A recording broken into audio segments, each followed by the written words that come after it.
Good morning, good afternoon, or good evening, ladies and gentlemen, wherever in the world you might be today. Welcome to the 1912 podcast. My guest today is Nik Kraljevic. Nik is a cybersecurity professional and the founder of startup social media platform Calorie. Nik is here to talk about cybersecurity. Oddly enough, he's got 7 years of work experience in cybersecurity itself. And naturally, with all that's going on in the world right now, with privacy and security being of utmost concern, he's here to perhaps mitigate some of those concerns that you might have. So, in this discussion, we talk about a whole bunch of things like how you can protect yourself online, some of the strategies that he employs. We talk about uh, blockchain, cryptocurrency, Cambridge Analytica, and a whole bunch more. So it was a very interesting and very enlightening discussion for me, especially for someone who is actually quite averse to things on the internet. So I tend to take things with a big grain of salt. So that all being said, I really enjoyed everything that we spoke about today. Don't forget to follow the podcast wherever you might follow it on Apple Music, Spotify, Google Podcasts, SoundCloud, and even YouTube. So, without further ado, ladies and gentlemen, Nik Kraljevic, take it away. 3, 2, 1, and we are live. Nik, thank you again for coming on. I really appreciate it. No, likewise. Great to be here. Yeah, it's always good having a very diverse group of people come on. So for the people who don't know you, can you tell me a little bit about yourself? Yeah, so my name is Nick. I've been working in cybersecurity for probably 7 or 8 years now, among other things. So yeah, cybersecurity is kind of one of my great passions.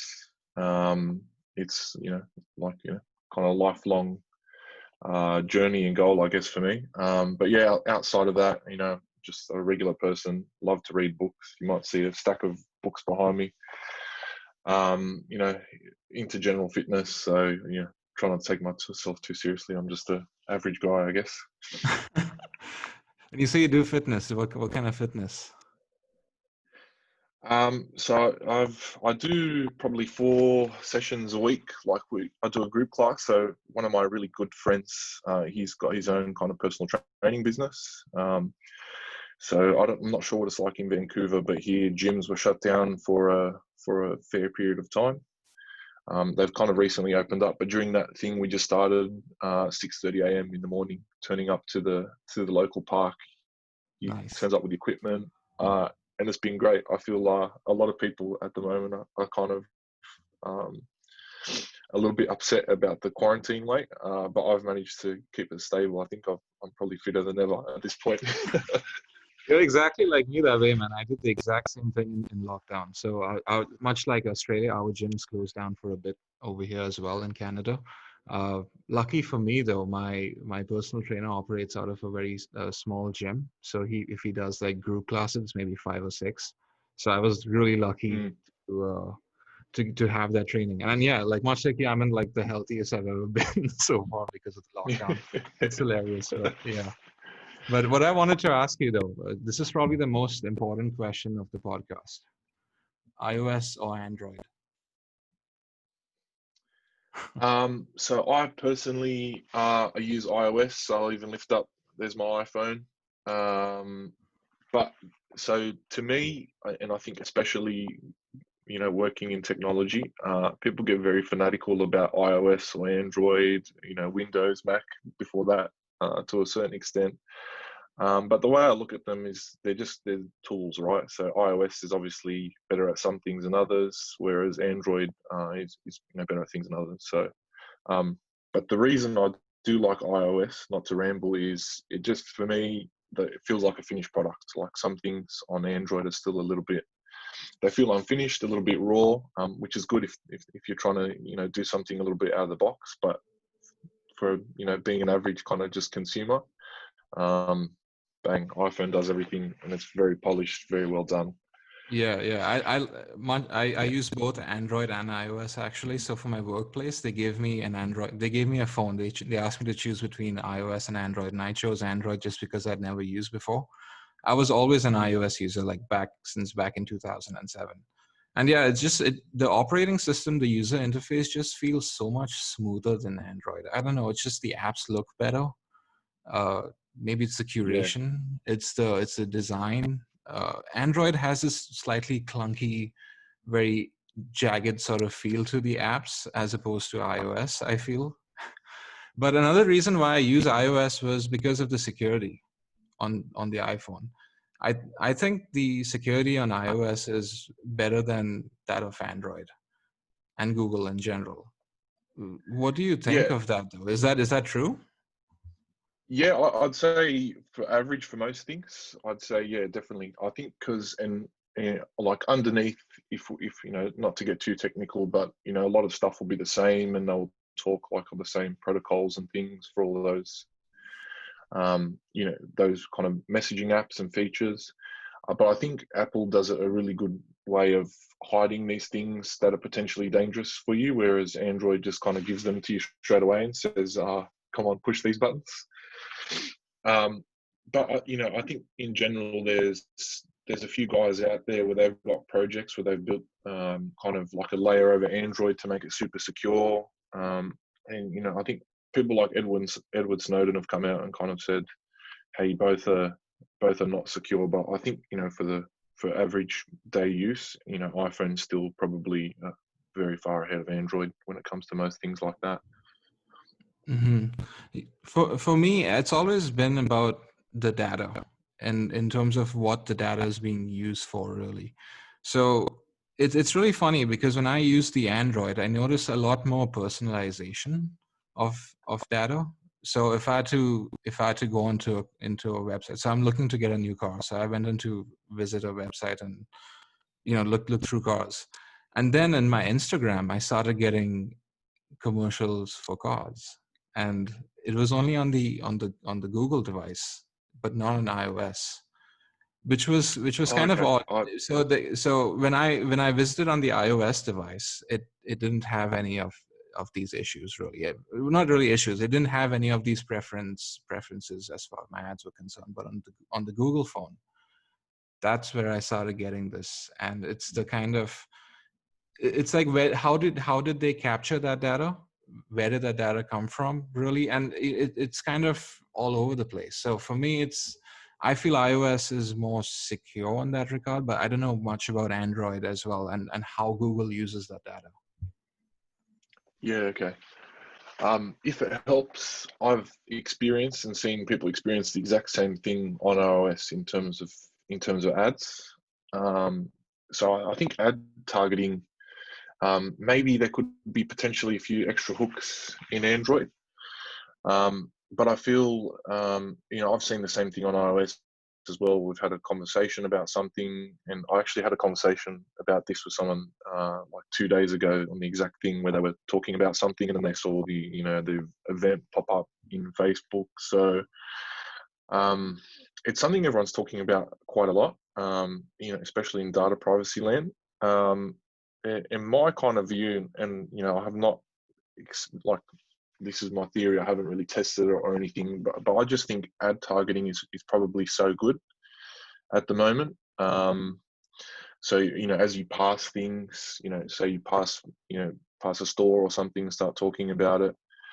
I think that combined with everything else, and I think they're probably at the point where they have a pretty good idea of what ads to show you, but almost a little bit predictive.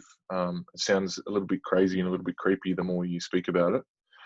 But I know other people who are convinced that everyone is now that Apple is listening in, or Google is listening in to your phone conversations or your microphone. So yeah, I think I'm still not 100% on that. Obviously, everything's possible. In your opinion, though, But in it your is. opinion, how scared should we be about our data usage at this point? Yeah, so there's a lot of people who talk about that. I'm not sure if you've heard the expression, but data is like the new oil, and data is the most valuable thing. I Mhm. think definitely today we don't understand, or we don't value. Maybe younger generations, millennials, and so on are getting some kind of level of understanding, but older generations definitely not. And I think we don't realize how valuable that is, because you're kind of, we're giving, we're the product essentially, right? So the more they can find out about us to sell better ads and things like that, it's basically, like full on surveillance capitalism, I guess. Yeah, it's really scary, because I was watching this documentary on Netflix called The Great Hack. I'm sure you must have heard of it. Yes, I've And seen it they also. talk, Yep. yeah, and they were talking about Cambridge Analytica and the kind of stuff that these guys pulled on people, like the psychographic information, especially your likes and dislikes, so that you can target. And the presidential elections, like not Joe Biden, who's the other guy, the Donald Republican Trump. guy. No, not Donald Trump. The No. other guy. The other Crooked. guy. No, yeah. Trump had a name for him. Crooked. No, not crooked. Crooked Hillary. Oh, Hillary Who's Clinton. the other? Hillary Clinton. No, not even Hillary Clinton. It was a Republican. Anyways, this guy and Donald Trump's campaign, both of them use Cambridge Analytica to get data on their consumers, and that is just really scary, man. Because like the kind of information Cambridge Analytica pulled was from these apps, these random apps on Facebook, which people use, and it's no one's going to read 30 pages of terms and conditions on apps Yeah, and stuff, right? skip. It's ridiculous. So I don't know. It's such a deep and complex structure to everything that we have right now. It's hard to say. It is very. I guess it's spooky. I guess, and kind of. I've heard some people say you should live as if everything you do is going to be public on the internet. So that's the only way to be totally peaceful, I guess, for everyone. But I think particularly coming back to the Great Hack and Cambridge Analytica and all that stuff, I think, and this is something I was gonna mention later, but it's popped up now, kind of at the opportune time, where I think as technology, is becoming more and more a part of our daily life, and it's progressing. Cybersecurity and privacy and these technology frontiers are kind of augmenting things that were existing. So if you look at the Cambridge Analytica stuff, it's really about kind of mass population and mass media manipulation, I guess, to a certain extent. And this it's been around forever. Like there's actually a really good book called Disinformation by a guy called Mihai, I think Patsepa. I hope I said that correctly. And he was essentially like, yeah. So it's a really great read. He kind of lays out how from post World War II through the Cold War and the Soviet era, all the kind of disinformation operations they ran. And he was kind of the head of, I guess it was the equivalent you would say is the NSA, right? But for Romania when it was part of the Soviet bloc. Mm-hmm. And I think he was the highest ever person to kind of defect to the US afterwards. But he kind of lays out like in really great detail, and augmenting with his own experience and having running these things of the kind of level that that a lot of the Soviet countries used to do with journalism and trying to find friendly journalists and plant stories and write kind of plays and novels and these kind of things to change the public perception. So I guess on one level it's always been happening, but I guess we're probably more conscious of it now, and it's easier for say you or myself to go away and say, hey, I want to create like a disinformation operation or or some kind of fake news story. Like it's much easier to do that now. And another good one is Ryan Holiday. I'm not sure if you've heard of him, but No, I think he haven't. wrote his first book is called Confessions of a Media Manipulator. So he kind of worked in marketing, I think, for American Apparel, and he worked for that famous author Robert Greene, I think, as a research assistant. But he kind of shows how in the 2000s he kind of already clued on to the fact that this was totally doable. The technologists made some of this stuff easier, and people got lazier, obviously, because it was previously you had to go do a lot of research. Then it became a Google search. So he kind of lays out how he exploited some of this for marketing on movies and things that he worked for, and for his job in American Apparel. It's actually quite fascinating. I'd kind of encourage everyone, if they can, to go read some of these books. The Ryan Holiday one, definitely, it's very light, it's very fun, very entertaining. But I guess the only thing, the only kind of defense to some of this stuff, the great hack in particular, is just to be, a really conscious consumer about everything you do, and making sure you understand all the privacy settings and you turn them on, and all those kind of things. That's kind of the only way I've found that you can kind of roll along with some of this and not get too freaked out. Yeah, one of the new iOS features actually, which came in the news the other day, was its privacy monitoring. I think there's a notification that comes up when an app is running in the background, and it tells you what part of the phone it's using. So if it's using the microphone, it'll tell you. If it's using the camera, it'll tell you. And they found out that Instagram was using the camera. It was the microphone. I can't remember, one of the two. In the background, even when the app was completely shut down. And that turned into a big thing. Did you hear about that?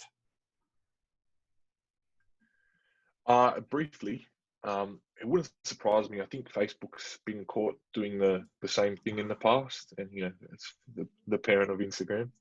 Yeah.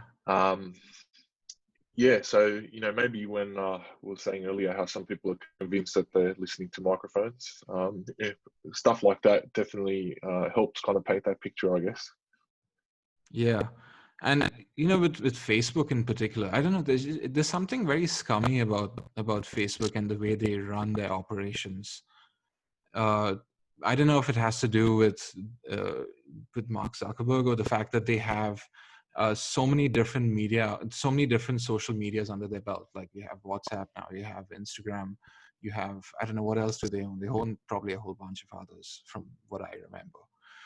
Should Facebook have that much power in their hands?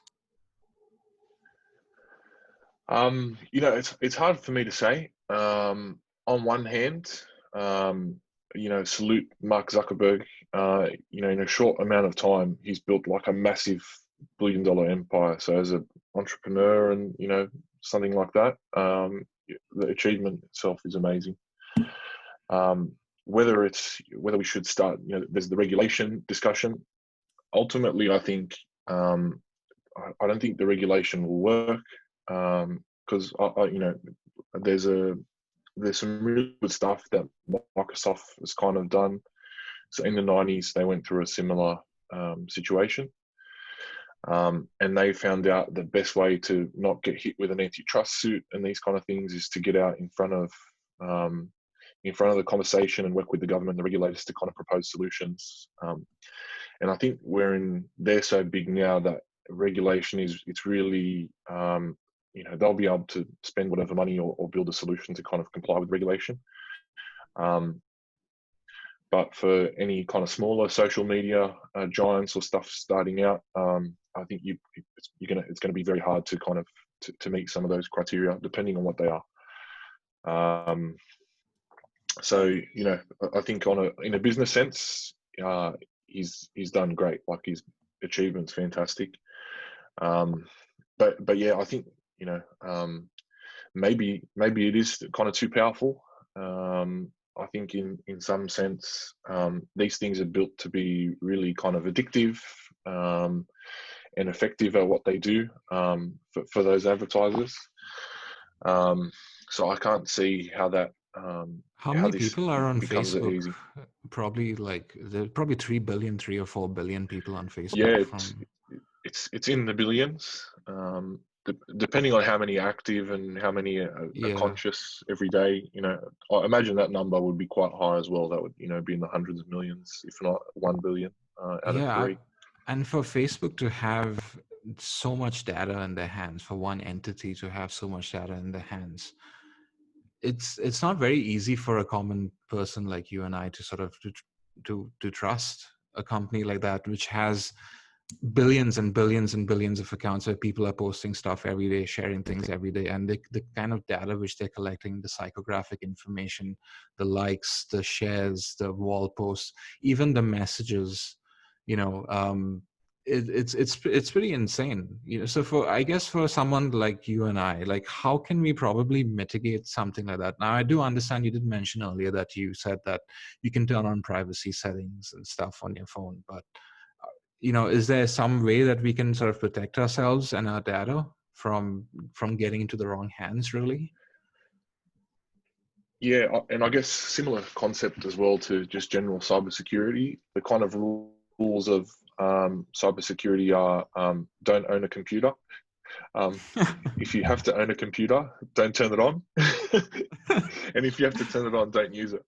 So part of it is kind of opt-in, you know, essentially like by getting this, you know, what some people would say is a great service. I think to name one example about Facebook, you can call your friends and relatives anywhere in the world, which has definitely been useful in the last couple of months with travel restrictions and things like that.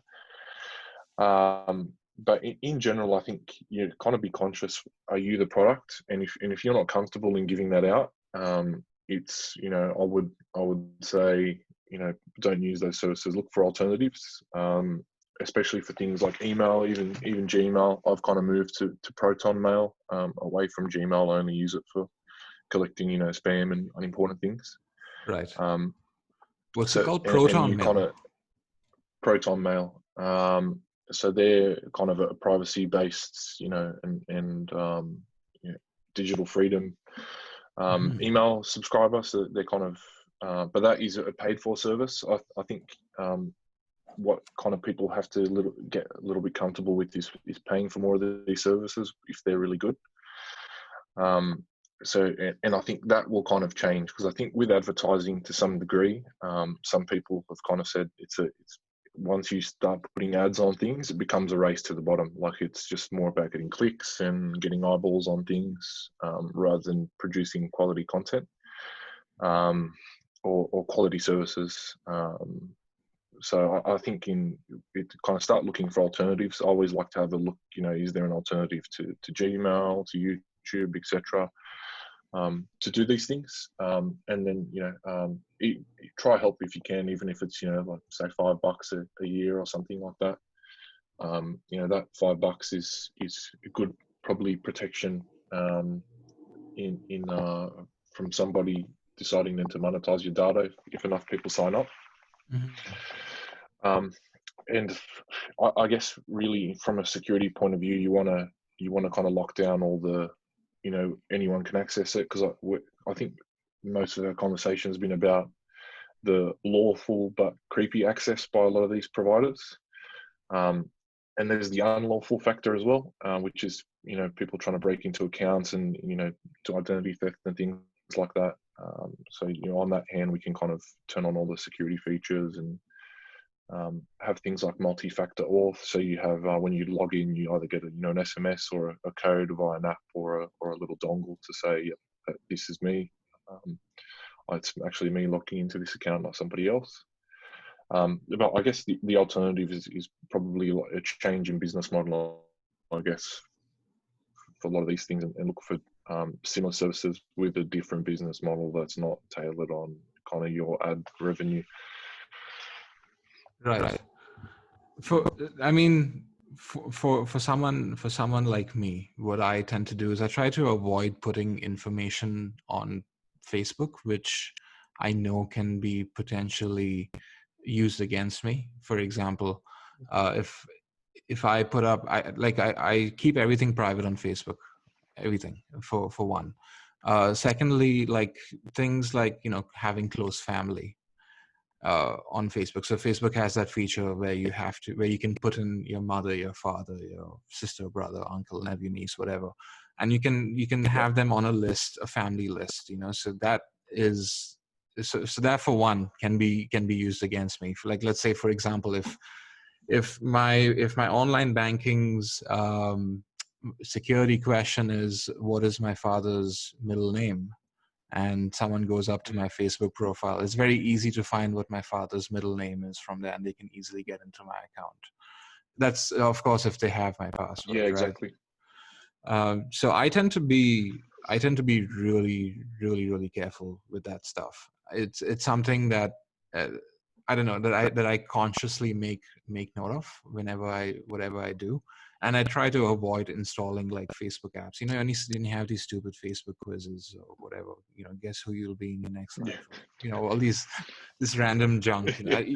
I mean, people have, and these apps in itself have like 10, 20 pages of terms and conditions. You know, it's absolutely ridiculous. No one ever reads that stuff, and Mm. it's something that I feel companies should either shorten or make easier to understand. Uh, Now, I do understand that they would have legal reasons for putting the language they do, but for any layman, they're not going to understand the terms and conditions without a law degree. It's going to be impossible. I just want to send an email, you know. Like, Yeah, agree. I think what would be a good thing and what we might see, particularly on terms and conditions, is they'll be like a quick dot point simple. So I know some companies have been really good in condensing it down to 10 dot points. These are kind of the key important things that to kind of front the terms and conditions, so you are at least conscious, or if you have some suspicions, you can go, okay, dot point number 3 looks interesting. Maybe I should go read the terms and conditions. Um, and I think part of it as well is no one really has a good answer for some of this, because we're in uncharted territory essentially, right?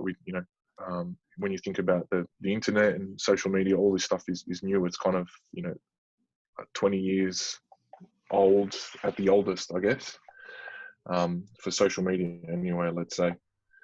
Part of this is everyone working together to try to work this out, and we are going to make mistakes along the way, I guess. But I think hopefully if we can have some informed consumers like yourself, because all the tactics you listed there, like not listing middle names, not having personal information in there, is all great stuff, and that's what everyone should do. I wish everyone else would do the same thing. But you see other things where people, like their birth date in the Instagram bio, like it's usually little kids, or their date of birth, stuff like that. Don't do it. Just try to make it, as identifiable but not identifiable as possible, I guess, so your friends can find you, but other random strangers on the internet can't. right. But yeah, some of this is everyone is kind of grappling now. What do we really do? How do we change? Do we have to? And I think the hard answer is we probably need to step back, take a real look at how we build all of these things, and change a lot of them from the ground up, which is not really an answer anyone wants to admit to or start going down the path of, I guess. Yeah, it's going to be like a deep rabbit hole which you'd have to jump down into. But I mean, I guess at some point in time you would need to address the fact that people's data is being used wrongfully and against them. So maybe there should be some, I don't know, maybe you can give me your thoughts about this, but having like a compensation plan for your data or something. But where do you begin? Yeah, I think so. And I think some of it, there's a lot of guys, in the kind of the crypto and decentralization space, which might be a potential solution for some of this, where depending on so I don't want to get too technical, but crypto kind of works on the fact, and there are some apps and chat apps where they work on, you kind of set yourself up as a node, and so while the app is running, you have some data to kickstart it, and there's kind of a record of who's talking to who, or your conversations, but that's kind of between you and only the other person. It doesn't ping around and get stored in a big database like Facebook. So that's one route. I think the real struggle is people are trying to figure out how they monetize these things. And so I think Twitter's, I think recently, I'm not sure if you've seen, but they're kind of having the chat on the decentralized Twitter as it's coming up now, because there's censorship and banning and that kind of conversation. speeding up, particularly as we're in a US election year. So that's kind of one way, but to be honest, I think it'll be a while before that picks up, because it is similar to our Android and iOS conversation. That if iOS is nice and clean, Android is a bit clunky. Using any kind of decentralized apps for the regular person is like super clunky, super messy. Yeah. So it's going to be a little bit of time before before that becomes mature enough and people work out how to make it easy for the average user. Mm-hmm. And the compensation for the data, conversation is a good one. To be honest, I'm kind of on the fence about it, because I think a lot of the reasons people give away data, generally not just on Facebook, it's part of loyalty programs. So someone could argue in a sense that they are getting some compensation. Then it becomes, is that compensation enough? How do we do it properly? And I think we'll kind of end up with a similar problem, just in a different space. So whereas we might say Facebook or Google's a huge monopoly today in these things, essentially whoever develops that mechanism, whether it's a government or a company or something like that, they'll kind of end up with the monopoly there, and there'll be a whole bunch of other problems. So it feels like, to some degree, I wish I had an easier answer, but it feels like some of it, by fixing some things, will create a problem elsewhere and kick the can down the road. So let's hope the decentralized apps work out and we can make them work in the meantime. That looks like the promising way forward. Yeah, hopefully. You mentioned crypto. Do you know much about blockchain technology? Because I believe you can use that for cybersecurity as well. Yeah, absolutely. So I know a little bit about blockchain. I've read a few books. I do, in the crypto rallies, I did buy some crypto. I still have it. I check it every now and then. In cybersecurity, though, what they're really selling the crypto for is kind of your, identity and your kind of audit trail. So a bit of background: when I was at university, I kind of majored in digital forensics, so that the kind of the digital CSI, so to speak. Mm-hmm. So when there's criminal cases, reviewing the evidence and constructing the kind of what happened, looking at all the digital footprints. And what blockchain is really good for is, when you talk about the ledger and these things, it provides essentially like a list, like an auditable list of everything that's happened, that everyone else, in the blockchain has kind of said, yep, thumbs up, we've seen that, and we've kind of stamped it that's approved, or that it happened, and everyone kind of recognizes that. So I know there might be some blockchain people listening to this and saying, "Oh my god, he's butchered the concept," but trying to keep it high But level. that's in a layman's terms, right? You have to explain to everyone. Yeah, so Yeah. in terms, kind of blockchain is essentially like everyone carries a like, almost, let's call it like a log or a history book, and everyone else can look at everyone else's history book at any point in time. Everyone's login point in time, and I'll be the same. So it's hard to it's really good for kind of fraud prevention, and making sure evidence doesn't get tampered with. So in cybersecurity, there's a lot of industry players at the moment who are looking at how they kind of do blockchain and use that in tools. So I think we'll see some of it get fed into, your system logs and things like that, as kind of events are happening. So if you're looking after let's say, a bank or an online company retailer, you'll be able to see, who, as people visit the site and, those they click and do things, that gets tracked. So, if there is a case, someone can say, yeah, we can see that this definitely happened, to at least to the machine, to the PC or the phone level. So that's kind of where blockchain really benefits, in terms of it makes sure that it's kind of, that everyone on the blockchain, without trusting each other or knowing who we are, we can all kind of agree mutually, and there's a record that things have happened. Right. Do you think there's a future for cryptocurrency and for blockchain technology in general?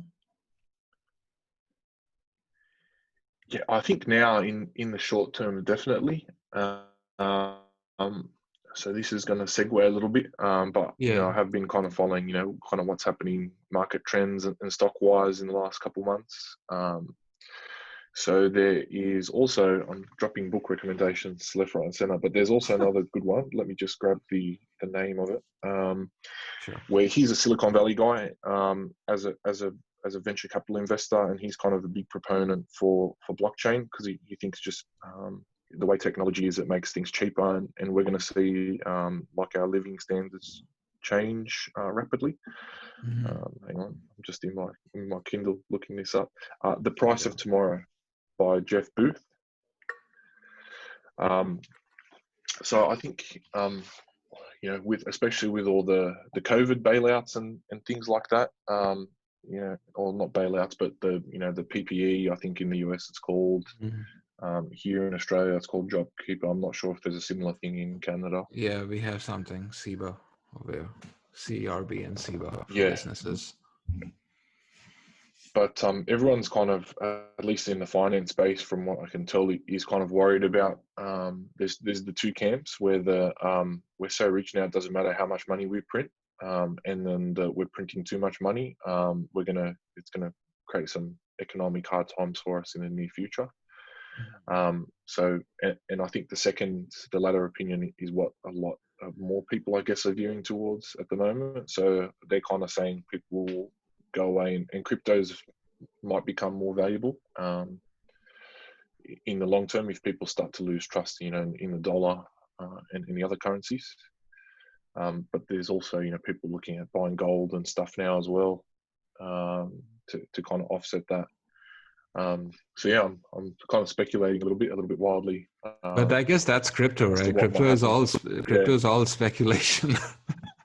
I used to Yeah, own I some guess crypto so. myself.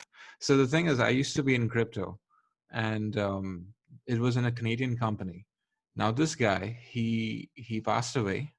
Um, he's the founder and CEO of the company. He had the passwords for everything, and he passed away, and he took the passwords with him. So I think Oh, wow. Canadians lost close to $67 million, I believe, Oh, in wow. What was with the this guy. currency, if you don't mind me asking? Bitcoin. Well, he used to Oh, in deal with Bitcoin. Okay.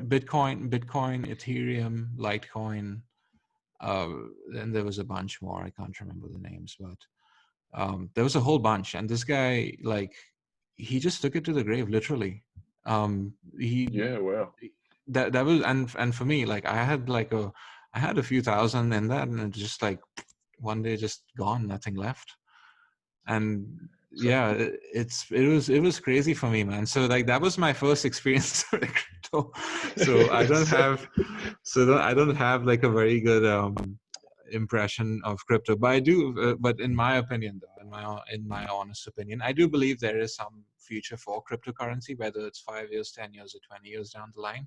I do see some form of value to cryptocurrency, kind of like how gold is a commodity. Maybe Bitcoin would be like a digital commodity, or so, something on that lines. Hard to say though. yeah, yeah. I think you're right. I think it's got there's some good practical applications, even if it's like money transfer cross borders.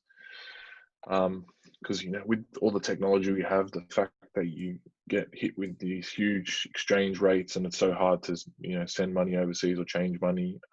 Definitely, crypto is an answer for that, at least, if not some other things. But I'm sorry you got burnt so badly in It was with the horrible, crypto. man. It was messed up. Like, I didn't expect, like, out of all the things that I would have guessed, like, if you had to give me a list of things that could have possibly gone wrong, this would have been probably one of the last things on my list. Like, to me, how could someone be that stupid to not have someone second in command who has the password to your account or to all of the money? Yeah, or a will or something, and or a way to access. Yeah, like a back Which door or something.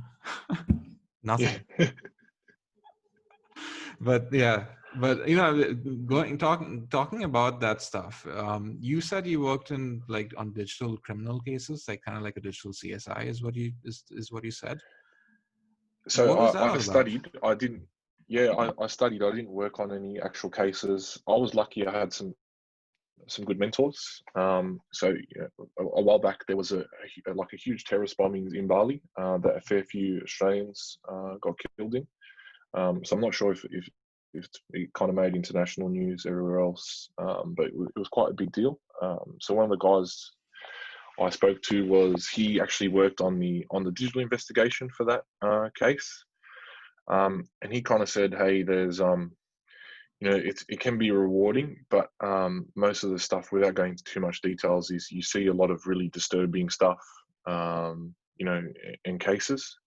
So for me, as like a fresh 21-year-old guy, he was like, I wouldn't advise, I'd, say go out into industry and work if you can into just general, cybersecurity stuff. And, if you find if you still really want to do it, then after 5 years, go back and do it. But it's a pretty tough job because they do see, when you're thinking about every kind of case, they say it has a criminal dimension, criminal or an online component now, I guess. So think of the worst possible crimes imaginable, and there's some digital evidence that someone has to eventually go like troll through and look at and find. So it can be very very tough, so to speak, was the advice I got. So I kind of decided then just to go into general cyber, and I haven't looked back ever since, which so I guess is a good thing. But yeah, there's a whole discipline. So when we kind of say cybersecurity, to compare it, to being to comparing it to medicine, so or even doctors, right? You have a GP who looks at your general thing, and then you have a whole bunch of different specialists in different fields. Cyber's much the same, and it's growing every day, more and more as new things pop up. So yeah, there's ways to kind of look at apps, what you've been using, and particularly your hard drive and stuff, and coming for digital evidence, and that's a big part in most cases now in the world. So I'm not sure if you've ever seen. It's always on very late here, but I think 48 hours. I think it's the American kind of unsolved crime thing. It's kind of Right. an hour long. Yeah, I've heard of it. Um, I've never actually seen it though. yeah, when you're up late at night and you can't sleep, it always seems to be on TV. But as you watch as the older episodes, start moving to some of the more recent episodes. Pretty much every recent episode has a digital component. Where I think there was it's a bit gruesome, but there was a murder. Someone was midway through typing a sentence when they got shot. So they were able to look at the PC and the drive and everything that happened and determine the exact same time the shooting happened, because they were literally midway through typing a word. So yeah, I guess because we're on our phones all the time or on our PCs, chances are even when someone's planning a robbery or something, they are maybe casing it out on Google, so everyone can go back and search that under warrant and stuff, I guess. Yeah, it's surprising how easy it is, right? It's pretty crazy. Yeah, it is like with many things. It's a double-edged sword. Mm. So one way it's really good, and that's think of all the it's given people closure and things like that in cases where they've been able to find that where then maybe they wouldn't have before.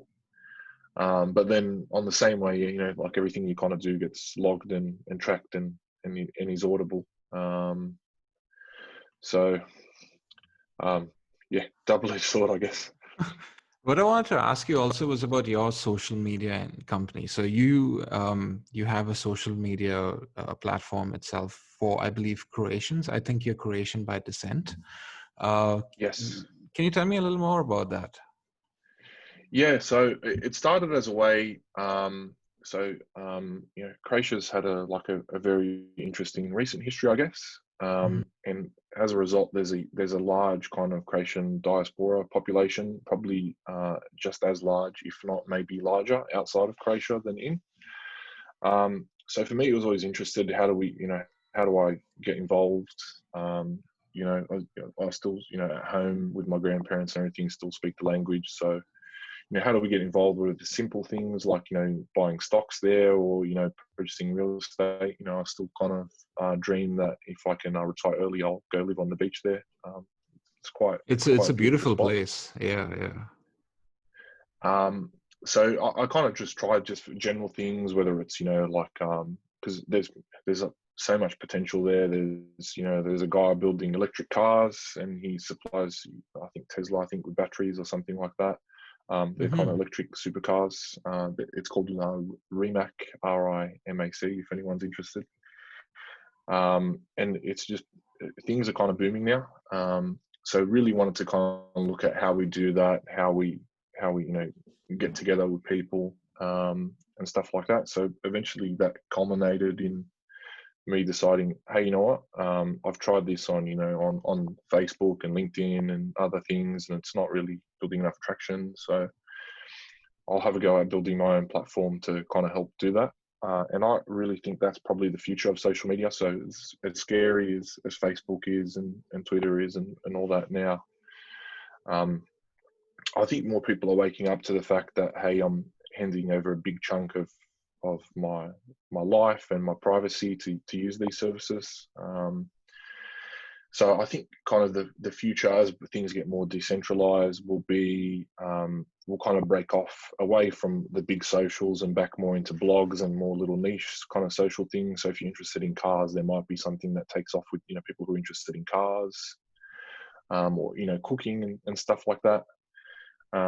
So I've kind of tried to. I've said, why not? I believe in this, so I'm gonna put my money where my mouth is and kind of build this and launch this. So it's part of that. And the other part is all the great business ideas and getting together and networking things, whether it's preserving history and culture. Like I've seen in France, there's always some really good articles where people in the local village get together and crowdfund and buy back like a local castle or something and go restore it. So stuff like that, I think it's fantastic and it's something we should kind of preserve so for other people can visit all these good spots. Croatia has many, so it's kind of a culmination of all these different ideas and things you want to do and just massive opportunities. So let's build a Yeah. platform to do it, I guess. Yeah, I think Croatia got famous during the Game of Thrones time when they shot a whole bunch of scenes in some castle or something in Croatia, from what I remember. Yeah, absolutely. So it's Dubrovnik. So my dad's family, their kind of town is probably like an hour and a half away from there. So that's kind of the next big city. So yeah, but there is a difference. So noticing visiting, as a kid, 11, 12 years old, to last time I went was 2017. As a small kid, you could still walk around these, like beautiful castles and cities that are, um, they were busy, but you could still kind of stop and enjoy. But post Game of Thrones now, they're quite busy. It's like a mosh pit, I think, in some cases. Yeah, but that's So pretty it's cool. interesting, but it's great, I guess. Yeah, I guess it's great that it's stuff like Game of Thrones is helping, because I think today a lot of people still, the biggest industry, I guess, is tourism. So Game of Thrones, stuff like that is really good. It's a good promo, I guess, for all of that. Yeah, I assume the pandemic hasn't done really well as far as the tourism was concerned. Yeah, from what I've read, it's decreased a lot. Yeah, Um, but that's all over the but yeah, world as well. hopefully there's yeah, Hopefully. exactly. I don't know how it is in Mm. Vancouver at the moment, but we're kind of locked in our states here at home. Mm. We can't really travel overseas unless there's a special reason, like you have a sick or dying family member overseas, Mhm. or you're moving overseas, I guess. So I think there's probably a big chunk of Aussies that go visit Croatia every year, so that's probably hurting at the moment. Nice. Yeah, things are not too bad over here in Vancouver. It's actually fairly easy. It's fairly easygoing.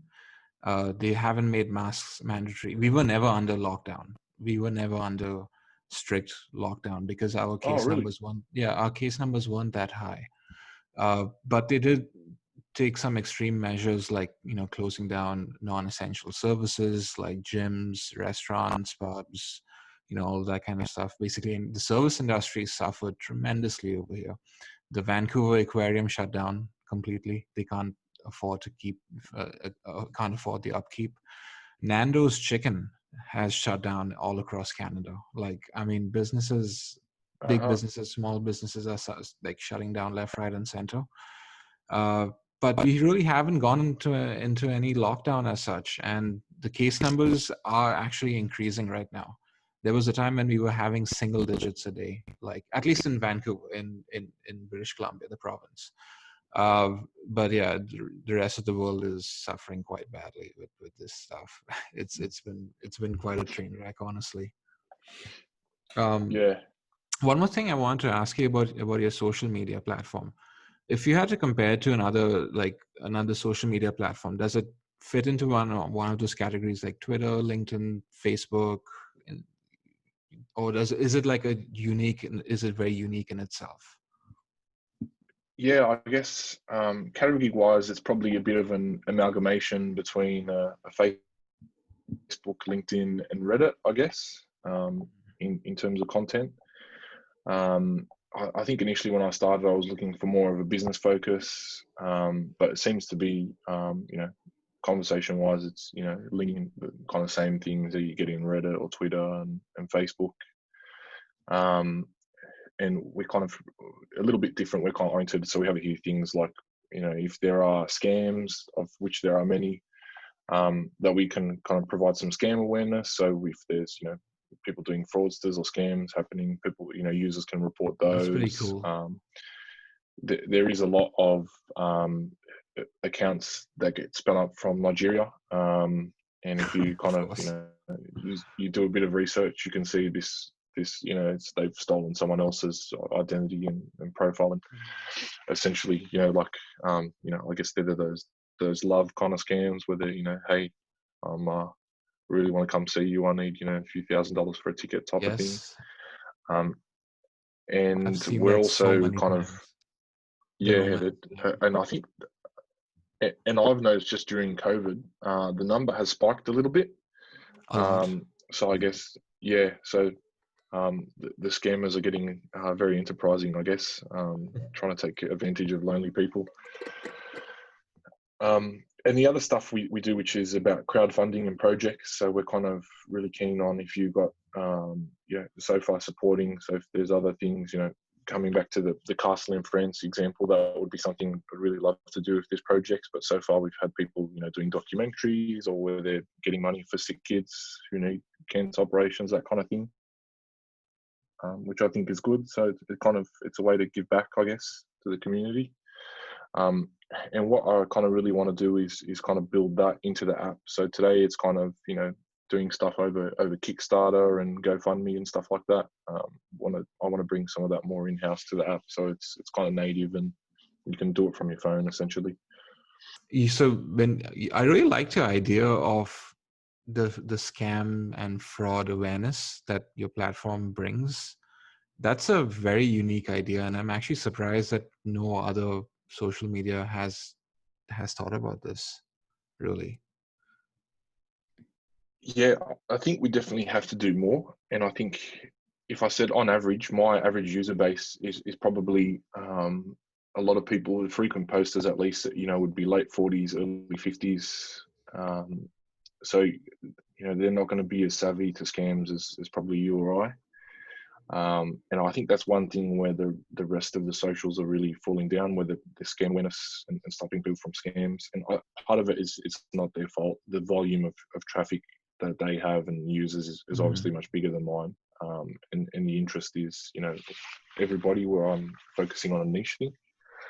But yeah, that's one thing where social kind of falls down, where educating people, especially in cyber, like a new field that's popped up in cyber in kind of the last 5 years is cyber awareness or security awareness, it's been called.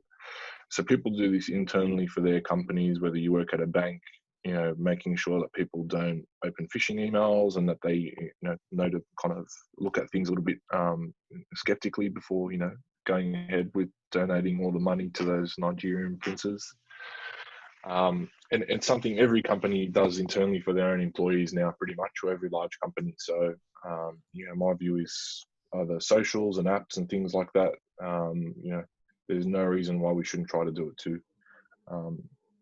I am seeing there is a lot now, particularly around COVID and vaccines. To make sure that because if you ever, out of interest, if you ever have some free time, look at like an anti-vax, just do a search in Facebook and you'll see there's these huge groups with like Or the anti-vaxxers. 50,000 plus people. Yeah, and there are a lot of posts. Like there's 2,500 plus posts a day in some of these groups. So I guess these are it's all something conspiracy that they'll theories. naturally do. These are all conspiracy theories. Yeah, absolutely. Yeah.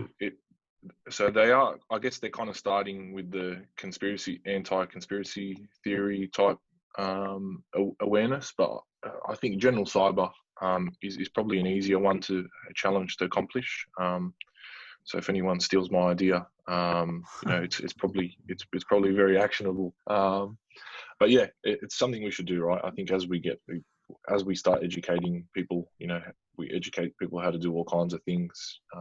Being safe online is a very big important one that no one seems to really be doing. Yeah, absolutely. There was so I work for a bank.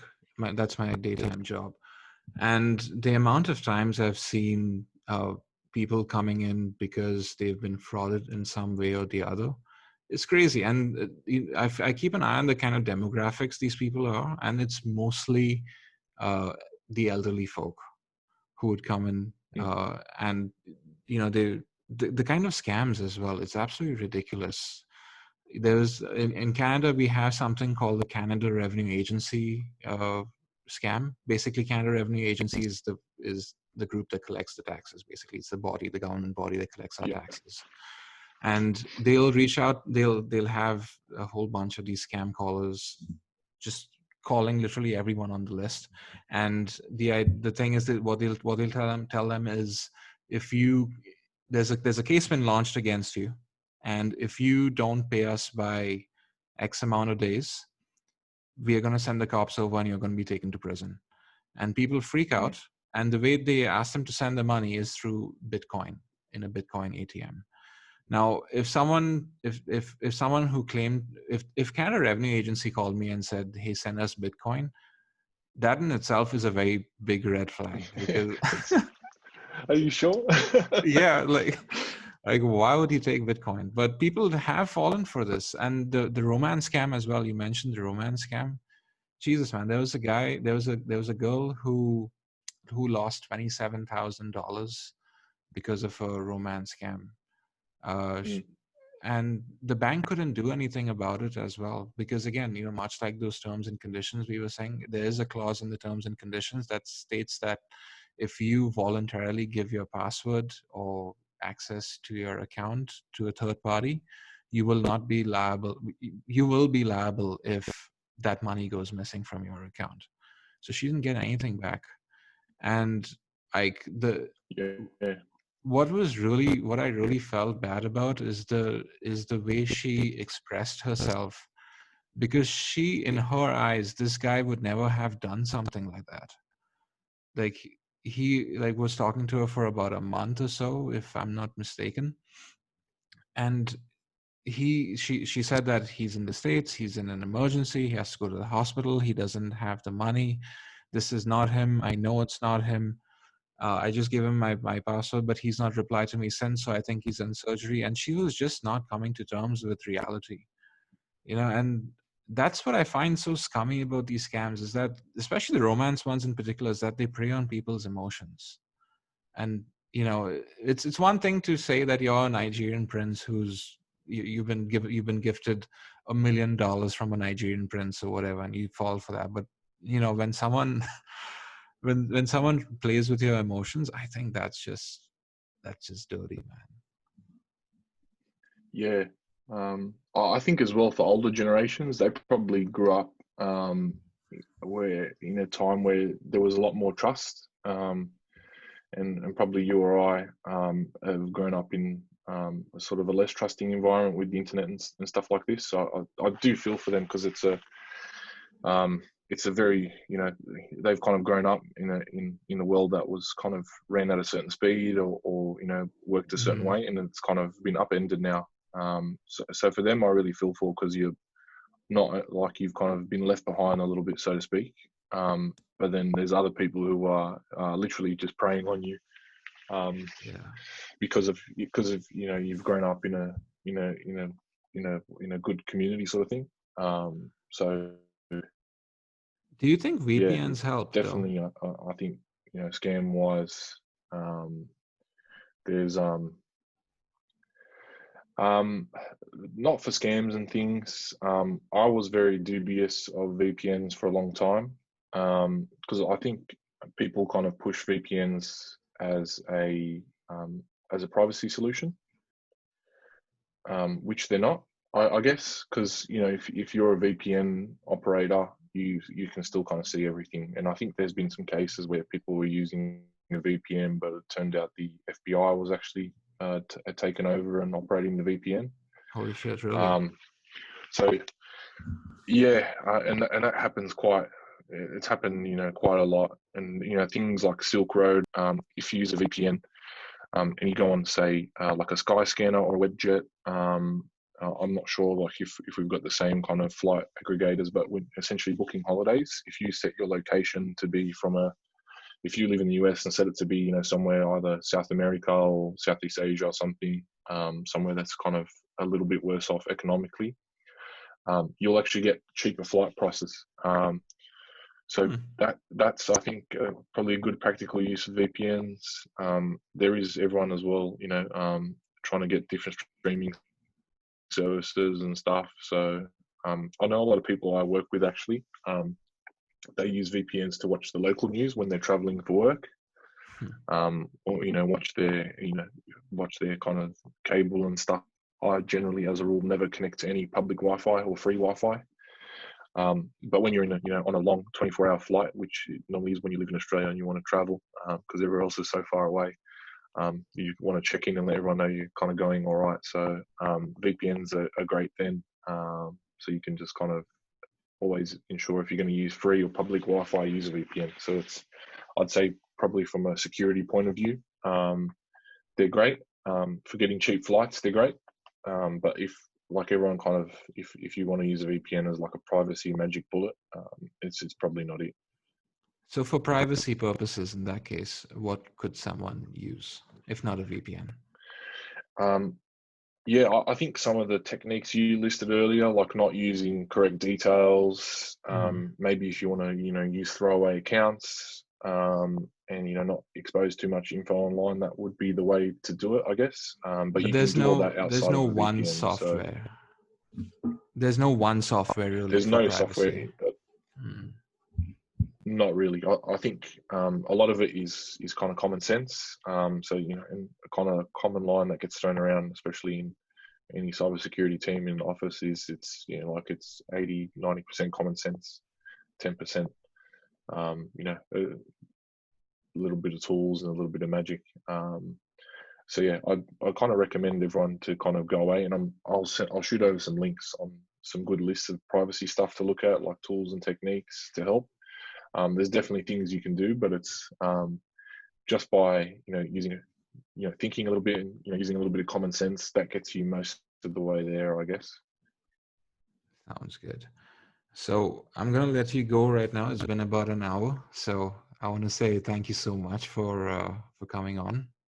It's been a pleasure, and really, I've learned a lot.